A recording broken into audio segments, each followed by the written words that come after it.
I'm Rick Green, and this is today's Constitutional Minute. I just watched a video of a mom in Wisconsin being harassed, threatened, placed on the list to be tracked by law enforcement because her great crime, her daughter went over to the neighbors to play. Now, fortunately, this lady had enough constitutional instincts to object to this Orwellian abuse of power, but she is far, far from alone. Examples like this are pouring in every day. Even in my own home state of Texas, the Laredo police decided that the best use of taxpayer-funded resources was to plan out and execute a sting operation to catch a beautician doing someone's nails in her home. A sting operation to stop a manicure. Most people saw the 40-year-old mom arrested in front of her kids in Idaho simply for taking her children to get some sunshine and exercise in the park. I could go on and on and on.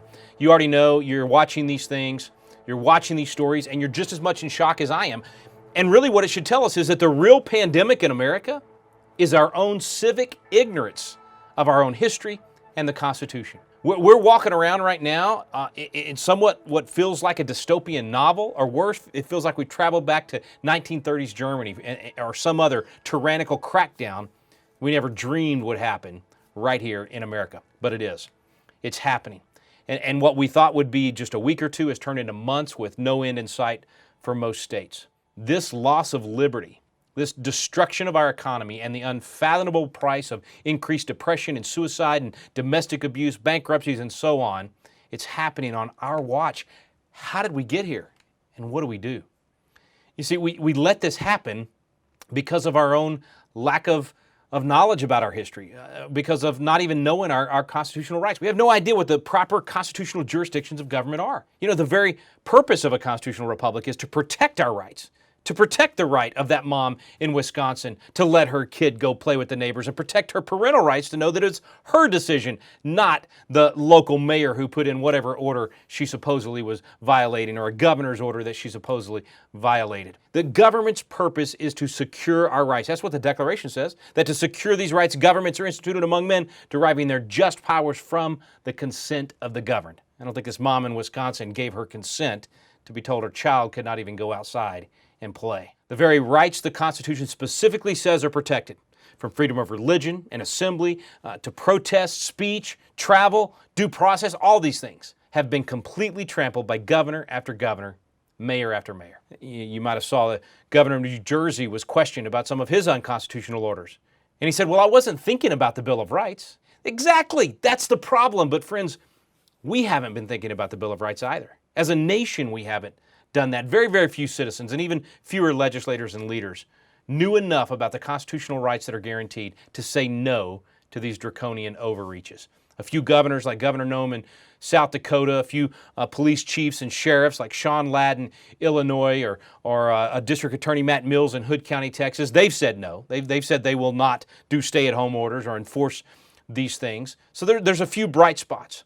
But for the most part, very few compared to the thousands of local officials and 90% of governors who are drunk on power right now and abusing, yes, abusing their citizens. And you may not agree with me on this one, but I also don't think you can blame those frontline law enforcement officers. I mean, even though they are the ones you're seeing in these videos, the truth is it's the out of control, unconstitutional orders of governors and mayors that is putting our brothers in blue in impossible positions. Impossible. And the worst part for these heroes is that the image of law enforcement is taking a massive step backwards right now. Bad blood is being created between those in uniform and the very people they are sworn to protect. And it's all because of our public servants who are too ignorant of history and the Constitution to restrain their big brother reactions, their desire to control everyone. Instead of taking common sense steps that have worked throughout history, instead of doing that, they are trying to out-martial law each other as they seek to control every single movement of every single person within their territory, or what they act like as their own personal kingdom. So what do we do? How do we turn this thing around? How does a mom in Wisconsin respond to this? Well, it starts with us. I mean, first of all, we have to know our rights. Ignorance is curable, okay? We can learn these things. We can study these things. And if civic ignorance got us into this mess, then civic literacy can both get us out and prevent it from happening again. So that means it starts with us. We have got to study once again Basic civics. We got to study the Constitution. We got to study history. We need to know what happened back in 1918 with the Spanish flu. And if we know that, we'll realize they didn't use draconian orders like these governors are using today. And they not only got through Spanish flu, they fought World War I at the exact same time. If we don't know history, we don't know those things. Same thing with the Constitution. If we don't know our rights, in fact, this is the way John Jay put it. He was first Chief Justice of the United States Supreme Court. He was one of the framers of the Constitution and one of the authors of the Federalist Papers. And he said, every citizen ought to study the Constitution so they know their rights, they'll perceive when they've been violated, and they'll be the better prepared to defend and assert them. That's what's missing. We need to know our rights and know how to properly assert them. And most people are starting to think about this right now when they can't go visit a relative, when they've had their business shut down, when they're told that they are not essential. The government's deciding that. When we're arresting people for simply painting someone's nails or walking on the beach, we realize our rights are important. People are thinking about the Constitution sometimes for the first time in their life, but they're really thinking about it seriously and they're wanting to study. So I challenge you to do that. Let it start with you. Become a student of freedom.